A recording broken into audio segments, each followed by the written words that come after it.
Hello everyone, എല്ലാവർക്കും happy learning അക്കാഡമിയുടെ പുതിയൊരു വൊക്കാബുലറി റിലേറ്റഡ് ആയിട്ടുള്ള പവർ സെഷനിലേക്ക് സ്വാഗതം. This is going to be part 4 of the series. നമ്മൾ ഇന്ന് നോക്കാനായിട്ട് പോകുന്നത് synonyms, antonyms, idioms, one word substitution and fill in the blanks related ആയിട്ടുള്ള ഏറ്റവും ഇമ്പോർട്ടൻ്റ് ആയിട്ടുള്ള 5 ചോദ്യങ്ങളാണ്. That is going to be very important for SSC CGL preparation. So without any delay, let's start the session and I'm here, Shweta, along with you. നിങ്ങൾ ആദ്യമായിട്ടാണ് ഈ ഒരു channel കാണുന്നത് എന്നുണ്ടെങ്കിൽ തീർച്ചയായും ഈ ഒരു ചാനൽ സബ്സ്ക്രൈബ് ചെയ്യുക. Okay, so let us start. ആദ്യത്തെ ചോദ്യം ഇതാണ്, ഒരു സിനണിം റിലേറ്റഡ് ആയിട്ടുള്ള ചോദ്യമാണ്. And the given word is perturb. Okay, perturb എന്നുള്ള വാക്കിന്റെ സിമിലർ ആയിട്ട് വരുന്ന മീനിങ് വരുന്ന മറ്റൊരു വാക്ക് ഏത് എന്നതാണ് ചോദ്യം. Is it calm, disturb, satisfy or prize? നമുക്കറിയാം പെർടർബ് എന്നുള്ള വാക്കിന് സിനണിമായിട്ട് വരുന്ന വാക്ക് ഓപ്ഷൻ ബി ആണ്, ദാറ്റ് ഇസ് ഡിസ്റ്റർബ്. അല്ലെ, പെർടർബ് എന്ന് പറഞ്ഞാൽ എന്താണ്? ആരെങ്കിലും ഒരാളെ നമ്മൾ ആൻഷ്യസ് ആക്കുക, അല്ലെ, അൺസെറ്റിൽ ആക്കുക, അല്ലെ, ഒരാളെ വളരെ ലൈക്ക് കാര്യമായി തന്നെ ഡിസ്റ്റർബ് ചെയ്യുക, ഓക്കെ, ഇറിറ്റേറ്റ് ചെയ്യുക എന്നൊക്കെയുള്ള മീനിങ് ആണ് പെർടർബ് എന്നുള്ള വാക്കിന് വരുന്നത്. അതെങ്ങനെയാണ് നമ്മൾ ഓർത്തു വെക്കുക? സി, പെർടർബ്, അല്ലെ, പ എന്ന് പറഞ്ഞാൽ കംപ്ലീറ്റ്ലി എന്നുള്ള മീനിങ് ആണ് വരുന്നത്, മുഴുവനായിട്ടും. ഓക്കെ, ടേർബ് എന്ന് പറഞ്ഞാലോ ടേർബുലൻസ് അല്ലെങ്കിൽ ഡിസ്റ്റർബ് എന്നുള്ള മീനിങ് ആണ് വരുന്നത്. സോ ഒരാളെ കംപ്ലീറ്റ് ടേർബുലൻസിലോട്ട് തള്ളിവിടുക എന്നുള്ള മീനിങ് ആണ് പെർടർബിന് വരുന്നത്. അങ്ങനെ ഒന്ന് ഓർത്തു വെക്കുക കേട്ടോ, പെർടർബ്. ഓക്കെ, ഇനി ഇതിന്റെ സിനണിംസ് ആയിട്ട് നമുക്ക് ഏതൊക്കെ വാക്കുകൾ പറയാനായിട്ട് പറ്റും? ഡിസ്റ്റർബ് വരും, അല്ലെ, അൺസെറ്റിൽ വരും, എജിറ്റേറ്റ് വരും, വറി വരും, ട്രബിൾ വരും, ഫ്ലസ്റ്റർ വരും. ഓക്കെ, ഇതൊക്കെയാണ് പെർടർബ് എന്നുള്ള വാക്കിന്റെ സിനണിംസ് ആയിട്ട് വരുന്നത്. നെഗറ്റീവ് ആയിട്ടുള്ള ഒരു മീനിങ് ആണ്, അല്ലെ. ഡിസ്റ്റർബ് ചെയ്യാം, എജിറ്റേറ്റ് ചെയ്യാം, അൺസെറ്റിൽ ചെയ്യാം, വറി ചെയ്യാം, അല്ലെ, ട്രബിൾ ബുദ്ധിമുട്ടുകൾ ഉണ്ടാക്കുക, ഫ്ലസ്റ്റർ ചെയ്യാം. ഓക്കെ, ഇനി അപ്പൊ ഇതിന് ആന്റണിംസ് ഏതൊക്കെ വരും? കാം, സൂത്ത്, അല്ലെ, പാസിഫൈ, റീഅഷ്വർ, കംഫർട്ട് പോലെയുള്ള പോസിറ്റീവ് ആയിട്ടുള്ള വാക്കുകളാണ് ഇവിടെ ഈ പെർടർബ് എന്നുള്ള വാക്കിന്റെ ആന്റണിംസ് ആയിട്ട് വരുന്നത്. Okay, right. So turb means turbulence എന്ന് കണക്ട് ചെയ്യാം കേട്ടോ. റൈറ്റ്, അടുത്ത ചോദ്യം നോക്കാം. ആന്റണിം റിലേറ്റഡ് ആയിട്ടുള്ള ചോദ്യമാണ്. ബെനവലന്റ് ആണ് തന്നിരിക്കുന്ന വാക്ക്. ഓക്കെ, ഇതിന് ഓപ്പോസിറ്റ് ആയിട്ട് വരുന്ന വാക്ക് ഏത് എന്നതാണ് ചോദ്യം. ജനറസ് ആണോ, കൈൻഡ് ആണോ, മേൽവലന്റ് ആണോ, അതോ ചാരിറ്റബിൾ ആണോ? ഏതാ വരിക? ഇറ്റ് ഈസ് മേൽവലന്റ്, അല്ലെ. മേൽവലന്റ് ആണ് അവിടെ ആൻസർ ആയിട്ട് വരുന്നത്.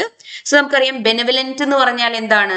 വളരെ ജനറസ് ആയിട്ടുള്ള, അല്ലെ, വളരെ കൈൻഡ് ആയിട്ടുള്ള, മറ്റുള്ളവർക്ക് ലൈക്ക് നല്ല കാര്യങ്ങൾ നടക്കണം എന്ന് വിചാരിക്കുന്ന, അല്ലെ, കെയറിങ് ആയിട്ടുള്ള ഒന്നിനെയാണ് നമ്മൾ ബെനവലന്റ് എന്ന് പറയുന്നത്.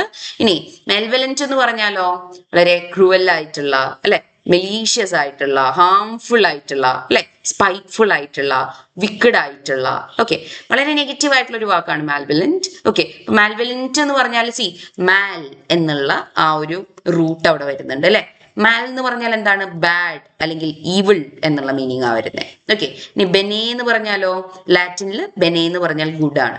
ഓക്കെ, ബെനിഫിറ്റ്, അല്ലെ, ബെനിഫിഷ്യൽ, അതിലൊക്കെ ഈ ഒരു റൂട്ടാണ് വരുന്നത്. ഓക്കെ, അപ്പൊ ബെനെ റൂട്ട് വരുന്ന വാക്ക് ഒരു പോസിറ്റീവ് ആയിട്ടുള്ള വാക്കായിരിക്കും എന്നുള്ളതാണ് നമ്മൾ അവിടെ മനസ്സിലാക്കേണ്ടത്. ഇതിന് സിനണിംസ് ആയിട്ട് എന്തൊക്കെ വരും? കൈൻഡ് വരും, അല്ലെ, ജനറസ്, ചാരിറ്റബിൾ, കമ്പാഷനേറ്റ്, ഫിലാന്ത്രോപ്പിക്. ഇതൊക്കെ ബെനവലന്റ് എന്നുള്ള വാക്കിന് സിനണിംസ് ആയിട്ട് വരുന്ന വാക്കുകളാണ്.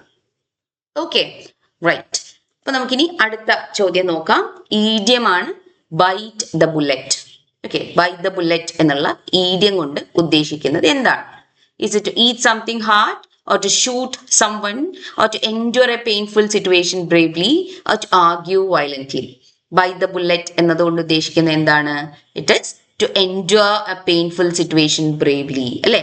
വളരെ പെയിൻഫുൾ ആയിട്ടുള്ള ഒരു സിറ്റുവേഷൻ നമ്മൾ വളരെ ബ്രേവ് ആയിട്ട്, കറേജിയസ് ആയിട്ട് ലൈക്ക് ഹാൻഡിൽ ചെയ്യുന്നതിനെയാണ് ബൈറ്റ് ദ ബുള്ളറ്റ് എന്നതുകൊണ്ട് ഉദ്ദേശിക്കുന്നത്. ഓക്കെ, അപ്പോൾ അനസ്തേഷ്യ ഒക്കെ കൊടുക്കുന്നതിന് പണ്ട് അനസ്തേഷ്യ ഒക്കെ വരുന്നതിന് മുന്നായിട്ട് സോൾജേഴ്സ് സാധാരണ എന്താ ചെയ്യാറുണ്ടായിരുന്നതെന്ന് അറിയാമോ? ഈ ഉറക്കെ നിലവിളിക്കുന്നത് തടയുന്നതിനായിട്ട്, ഓക്കെ, പെയിന് ലൈക്ക് ഈ കൺട്രോൾ ചെയ്യുന്നതിനായിട്ട് സർജറി സമയത്ത് അവർ ബുള്ളറ്റ്സ് ഇങ്ങനെ കടിച്ചു പിടിക്കുമായിരുന്നു. ഓക്കെ, അപ്പൊ അതിൽ നിന്നാണ് ഈ ബൈ ദ ബുള്ളറ്റ് എന്നുള്ള ഈഡിയം വരുന്നത്. Okay, So it simply means to endure a painful or unpleasant situation bravely and without any complaint. ഒരു തരത്തിലുള്ള പരാതിയും ഇല്ലാതെ ഒരു ഡിഫിക്കൾട്ട് ആയിട്ടുള്ള അൺപ്ലസന്റ് ആയിട്ടുള്ള സിറ്റുവേഷൻ വളരെ ബ്രേവ് ആയിട്ട് നേരിടുന്നതിനെയാണ് ബൈ ദ ബുള്ളറ്റ് എന്നതുകൊണ്ട് ഉദ്ദേശിക്കുന്നത്.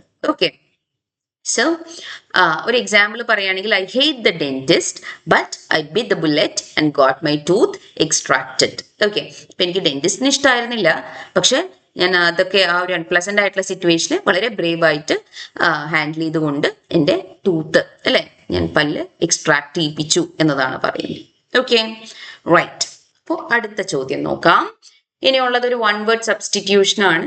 So one who is present everywhere at the same time അല്ലെ, ഒരേ സമയം എല്ലായിടത്തും കാണുന്ന ഒന്നിനെ നമ്മൾ എന്താ പറയാ മലയാളത്തിൽ അല്ലെ, മറ്റേ നമ്മുടെ മൂവിയുടെ ഭാഷയിലൊക്കെ പറയുകയാണെന്ന് വെച്ചാൽ കുമ്പിടി എന്ന് പറയും അല്ലെ. ഇതിലേതാ വരിക? ഓംനിസിയന്റ് ആണോ, ഓംനി പൊട്ടന്റ് ആണോ, ഓംനിവോറസ് ആണോ, അതോ ഓംനി പ്രസന്റ് ആണോ? ഏതാ വരിക? ഇറ്റ് ഇസ് ഓപ്ഷൻ ഡി അല്ലെ, ഓംനി പ്രസന്റ് ആണ്. എല്ലായിടത്തും അല്ലെ ഒരേ സമയത്ത് പ്രസന്റ് ആയിട്ടുള്ള ഒന്നിനെ നമ്മൾ എന്ത് പറയും? ഓംനി പ്രസന്റ് അല്ലെ, ഓംനി പ്രസന്റ് എന്ന് പറയും. സോ സി ഓംനി എന്നുള്ള റൂട്ട് വേർഡിനെ കുറിച്ച് നമുക്കൊന്ന് നോക്കാം. ലാറ്റിനില് ഓംനിസ് എന്ന് പറഞ്ഞാൽ ഓൾ അല്ലെങ്കിൽ എവ്രി എന്നുള്ള മീനിങ് ആണ് വരുന്നത്. ഓക്കെ, അപ്പൊ ഓംനി പ്രസന്റ് എന്ന് പറഞ്ഞാൽ എന്താണ്? Present everywhere. ഓക്കെ, എല്ലായിടത്തും പ്രസന്റ് ആയിട്ടുള്ള ഒന്നിനെ നമ്മൾ ഓംനി പ്രസന്റ് എന്ന് പറയും. ഇനി ഓംനിസിയന്റ് എന്ന് പറഞ്ഞാലോ എല്ലാ കാര്യങ്ങളും അറിയുന്ന, knowing everything. Okay, all knowing ആയിട്ടുള്ള ഒന്നിനെയാണ് നമ്മൾ എന്ത് പറയാ? ഓംനിസിയന്റ് എന്ന് പറയാം. ഇനി ഓംനി പൊട്ടന്റ് എന്ന് പറഞ്ഞാലോ ഓൾ പവർഫുൾ ആയിട്ടുള്ള അല്ലെ, അൺലിമിറ്റഡ് ആയിട്ടുള്ള പവർ ഉള്ള ഒന്നിനെയാണ് നമ്മൾ ഓംനി പൊട്ടന്റ് എന്ന് പറയാം. Potent means power. ഓക്കെ, ഇനി ഓംനിവോറസ് എന്ന് പറഞ്ഞാലോ ഓൾ ഈറ്റിംഗ് ആയിട്ടുള്ള അല്ലെ, അതായത് പ്ലാന്റ്സിനെയും ആനിമൽസിനെയും കഴിക്കുന്ന ഒന്നിനെയാണ് നമ്മൾ ഓംനിവോറസ് എന്ന് പറയാ അല്ലെ. ഹെർബിവോറസ്, കാർണിവോറസ് എന്നൊക്കെ പറഞ്ഞ് നമ്മൾ പഠിച്ചിട്ടുണ്ട് അല്ലെ. അതിൽ ഓംനി പ്രസന്റ് നമ്മൾ പറഞ്ഞു പ്രസന്റ് എവ്രിവെയർ. ഓക്കെ, അപ്പൊ അവിടെ ഓംനി എന്ന് പറഞ്ഞാൽ ഓൾ അല്ലെങ്കിൽ എവ്രി എന്നുള്ള മീനിങ് ആണ് എന്ന് മനസ്സിലാക്കുക. അപ്പൊ നമ്മൾ അവിടെ ഒറ്റൊരു റൂട്ട് വേർഡ് പഠിക്കുമ്പോൾ തന്നെ 4 ഇമ്പോർട്ടന്റ് ആയിട്ടുള്ള വേർഡ്സിന്റെ മീനിങ്സ് ആണ് നമ്മുടെ കൂടെ പോരുന്നത് അല്ലെ. So study like this. Okay, now let's move on to the last question. ഒരു fill in the blank ആണ്. The politician gave a dash speech that moved the entire audience to tears. Okay, അപ്പൊ ആ politician സംസാരിച്ചു തുടങ്ങിയ സമയത്ത് അദ്ദേഹത്തിന്റെ speech എങ്ങനെയുള്ളതായിരുന്നു? എല്ലാ ഓഡിയൻസിനെയും കരച്ചിലിന്റെ വക്കോളം എത്തിക്കുന്ന തരത്തിലുള്ള ഒരു സ്പീച്ചായിരുന്നു. അത്രയും ഇൻഫ്ലുവൻഷ്യൽ ആയിട്ടുള്ള ഒരു സ്പീച്ചായിരുന്നു പൊളിറ്റീഷ്യൻ്റെത് എന്നതാണ് പറയുന്നത്. സോ എത്തരത്തിലുള്ള സ്പീച്ചാണ്? മണ്ടേൻ ആണോ, അതോ എലക്വന്റ് ആണോ, അതോ ആംബിവാലന്റ് ആണോ, അതോ വെർബോസ് ആണോ എന്നതാണ് ചോദ്യം. So it is option B അല്ലെ, എലക്വന്റ്. isn't it? എലക്വന്റ് എന്ന് പറഞ്ഞാൽ എന്താണ്? വളരെ ഫ്ലുവന്റ് ആയിട്ടുള്ള അല്ലെ, പെർസുവേസീവ് ആയിട്ടുള്ള അല്ലെ, വെൽ എക്സ്പ്രസ്ഡ് ആയിട്ടുള്ള സ്പീച്ച് അല്ലെങ്കിൽ റൈറ്റിംഗിനെയാണ് എലക്വന്റ് എന്ന് പറയുന്നത്. ഓക്കെ, അവിടെ move the entire audience to tears എന്ന് പറയുമ്പോൾ തന്നെ നമുക്കറിയാം ആ സ്പീച്ച് വളരെ ഇംപ്രസീവ് ആയിരുന്നു അല്ലെ, പവർഫുൾ ആയിരുന്നു എന്നുള്ളത്. അപ്പൊ അതിനെയാണ് എലക്വന്റ് എന്നുള്ളത് കൊണ്ട് ഉദ്ദേശിക്കുന്നത്. ഓക്കെ, ഇനി മണ്ടേൻ എന്ന് പറഞ്ഞാൽ എന്താണ്? വളരെ ഓർഡിനറി ആയിട്ടുള്ള, ഓക്കെ, ഡൾ ആയിട്ടുള്ള, കോമൺ ആയിട്ടുള്ള, ഓക്കെ, ആവറേജ് ആയിട്ടുള്ള, എവറിഡേ ലൈഫിൽ നമ്മൾ യൂസ് ചെയ്യുന്ന അങ്ങനെയുള്ള ഒന്നിനെയാണ് മണ്ടേൻ എന്നതുകൊണ്ട് ഉദ്ദേശിക്കുന്നത്. ഇനി ആംബിവാലന്റ് എന്ന് പറഞ്ഞാലോ അൺസർട്ടൺ അല്ലെങ്കിൽ ഹാവിങ് മിക്സ്ഡ് ഫീലിങ്സ് എന്നുള്ള മീനിങ് ആണ് ആംബിവാലന്റിന് വരുന്നത്. ഓക്കെ, ആംബി എന്ന് പറഞ്ഞാൽ തന്നെ മോർ ദാൻ വൺ ആണ്. Okay, so having mixed feelings എന്നുള്ള മീനിങ്. ഇനി വെർബോസ് എന്ന് പറഞ്ഞാലോ ലൈക്ക് വേർഡി എന്നൊക്കെ നമ്മൾ പറയില്ലേ, ഒരുപാട് വേർഡ്സ് ആവശ്യമില്ലാതെ യൂസ് ചെയ്യുക, അതിനെയാണ് വെർബോസ് എന്നതുകൊണ്ട് ഉദ്ദേശിക്കുന്നത്. ഓക്കെ, ഇവിടെ നമ്മുടെ ആൻസർ ആയിട്ട് വരുന്ന ഏതാണ്? ഓപ്ഷൻ ബി ആണ്, എലക്വന്റ്. Okay, right. അപ്പം നമ്മൾ ഇന്ന് നോക്കാനായിട്ട് ഉദ്ദേശിച്ച 5 ഇമ്പോർട്ടൻ്റ് ആയിട്ടുള്ള ക്വസ്റ്റ്യൻസ് നമ്മളിവിടെ കണ്ടു. നമുക്കൊന്ന് ക്വിക്കായിട്ട് നമ്മൾ ഇന്ന് പഠിച്ചത് റീക്യാപ്പ് ചെയ്ത് പോരാം. ഓക്കെ, നമ്മൾ പറഞ്ഞു പെർടർബ് എന്ന് പറയുന്നത് കൊണ്ട് ഉദ്ദേശിക്കുന്നത് എന്താണ്? It is to disturb or unsettle or agitate അല്ലെ. ടേർബ്, ടേർബുലൻസ്, ഡിസ്റ്റർബൻസ് എന്ന് നമ്മൾ അവിടെ കണക്ട് ചെയ്യണം. ഇനി ബെനവലന്റ് എന്ന് പറഞ്ഞാൽ കൈൻഡ് ആൻഡ് ജനറസ് എന്നുള്ള മീനിങ് ആണ് വരുന്നത് അല്ലെ. ഇപ്പൊ ബെനെ എന്ന് പറഞ്ഞാൽ ഗുഡ് ആണ് അല്ലെ, അപ്പൊ അത് പോസിറ്റീവ് ആയിട്ടുള്ള മീനിങ് വരുന്ന വാക്കാണ് എന്ന് നമ്മൾ അവിടെ കണക്ട് ചെയ്യും. ഇനി ബൈറ്റ് ദ ബുള്ളറ്റ് എന്ന് പറഞ്ഞാൽ വളരെ പെയിൻഫുൾ ആയിട്ടുള്ള ഒരു സിറ്റുവേഷൻ കറേജോട് കൂടിയിട്ട് അല്ലെ ബ്രേവ് ആയിട്ട് എൻഡ്യൂർ ചെയ്യുന്നതിനെയാണ് ബൈ ദ ബുള്ളറ്റ് എന്ന് പറയുന്നത്. ലൈക്ക് മീൻസ് ഓംനി പ്രസന്റ് എന്ന് പറഞ്ഞാൽ എല്ലായിടത്തും പ്രസന്റ് ആയിട്ടുള്ള അല്ലെ present or existing everywhere at the same time എന്നുള്ള മീനിങ് ആണ് ഓംനി പ്രസന്റിന് വരുന്നത്. അതുപോലെ എലക്വന്റ് എന്ന് പറഞ്ഞാൽ വളരെ ഫ്ലുവൻ്റ് ആയിട്ടുള്ള പെർസുവേസീവ് ആയിട്ടുള്ള എക്സ്പ്രസീവ് ആയിട്ടുള്ള ആ ഒരു സ്പീച്ച് അല്ലെങ്കിൽ റൈറ്റിങ്ങിനെയാണ് എലക്വന്റ് എന്ന് പറയുന്നത്. ഓക്കെ, ഇത്രയും കാര്യങ്ങളാണ് നമ്മൾ ഇന്ന് ഈ ഒരു സെഷനിൽ നോക്കാനായിട്ട് ഉദ്ദേശിച്ചിരുന്നത്. So I hope whatever we have discussed today is clear for you. So if you like this video, like and comment. Okay, നിങ്ങളുടെ ഫ്രണ്ട്സിന് ഈ ഒരു വീഡിയോ ബെനിഫിഷ്യൽ ആണ് എന്ന് തോന്നുകയാണെങ്കിൽ അവർക്ക് കൂടി ഇതൊന്ന് ഷെയർ ചെയ്ത് കൊടുക്കുക. നിങ്ങൾ ആദ്യമായിട്ടാണ് ഈ ഒരു ചാനൽ കാണുന്നത് എന്നുണ്ടെങ്കിൽ തീർച്ചയായും സബ്സ്ക്രൈബ് ചെയ്യുക.